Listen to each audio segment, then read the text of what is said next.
Hey guys, it's Thursday. Yesterday's video was deleted somehow, and so I'm going to add to yesterday's video with this video and just make it a little bit longer.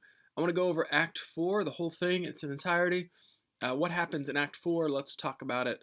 Well, Antony wants to go out in a blaze of glory, one last fight.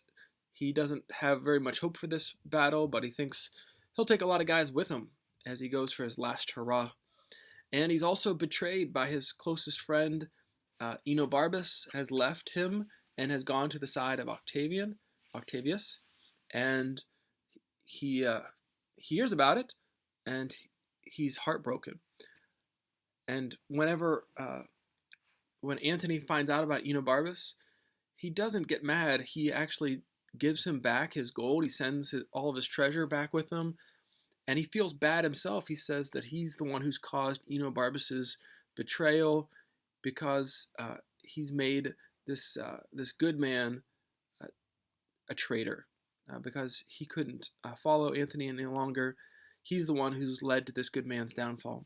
And Enobarbus, after he hears that Antony's given back his gold and all of his treasure, he realizes he's made the wrong decision and he should have stuck with Antony.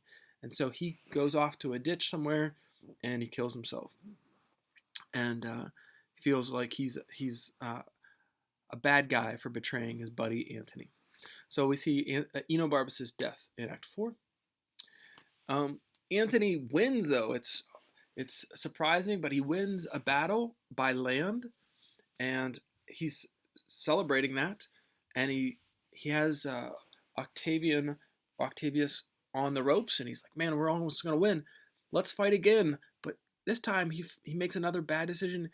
He wants to fight by sea again, and this is not the right move. He should be fighting by land. That's where he's so good at. But he decides to fight by sea, and because of this, he's going to lose. And this is his final loss. And as he's fleeing the battle, he goes and he hears that Cleopatra has killed herself. He's angry at Cleopatra for causing his downfall, and he's going to maybe hurt Cleopatra. Cleopatra decides to send a message to Antony that she's killed herself. And so when Mark Antony hears about this, he gets sad and he kills himself. He stabs himself, but he's not completely dead yet. After he stabs himself, he realizes that Cleopatra is not dead. And so he doesn't stick the knife in the whole way. It only wounds him. And he gets taken to Cleopatra, and Cleopatra sees him on his deathbed, and they have this deathbed conversation where Antony says, "Listen, I don't want you to think of me this way. I want you to think of me as whenever I was in all of my power, and I was one of the most important people in all of the world. Don't look at me now and think of me as when I was in all my glory."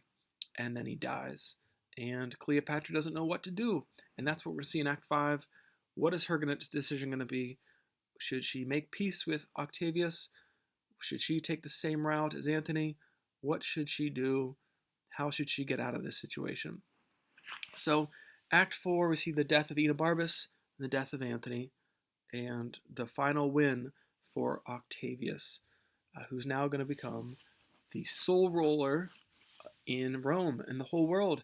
And Rome's going to change from a republic to what we might call an empire, where it ruled by an emperor, a king, and that's going to be Caesar Augustus Octavius.